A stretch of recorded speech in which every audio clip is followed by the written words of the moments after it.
They say words can shape the future, but in one kingdom, words did far more than shape the future. They destroyed it. Long ago, in a land of rolling hills and thick forests, there ruled a king named Oba Adewale. He was proud, strong, and feared by his enemies. His kingdom flourished. Crops were abundant, rivers ran clear, and the people trusted in his rule.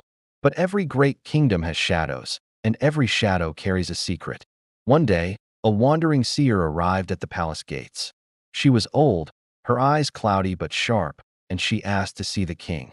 Intrigued by tales of prophecy and power, Oba Adewale granted her an audience.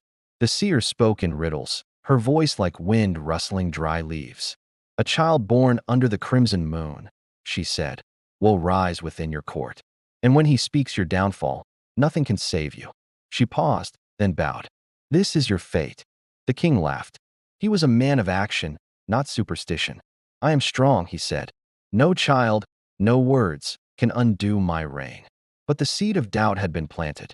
That night, he could not sleep. Every shadow seemed to twist into the face of the prophecy. Every laugh of his servants felt like a warning. Years passed.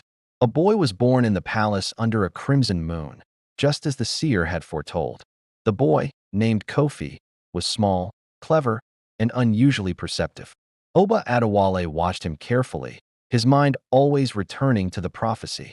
He trained Kofi in the ways of leadership, yet every lesson was also a test. Every decision weighed on the king. Was this boy truly his undoing, or was it only fear that clouded his judgment? Obsessed with control, Oba Adewale began to see threats where none existed. He punished ministers for imagined plots. He executed generals for mistakes that might have been accidents. He banned gatherings, fearing whispers that might carry Kofi's name. And the people, once loyal and joyful, began to murmur in fear. The kingdom's strength slowly crumbled, not from outside enemies, but from the paranoia of a king who could not escape a prophecy. Meanwhile, Kofi grew, wise beyond his years.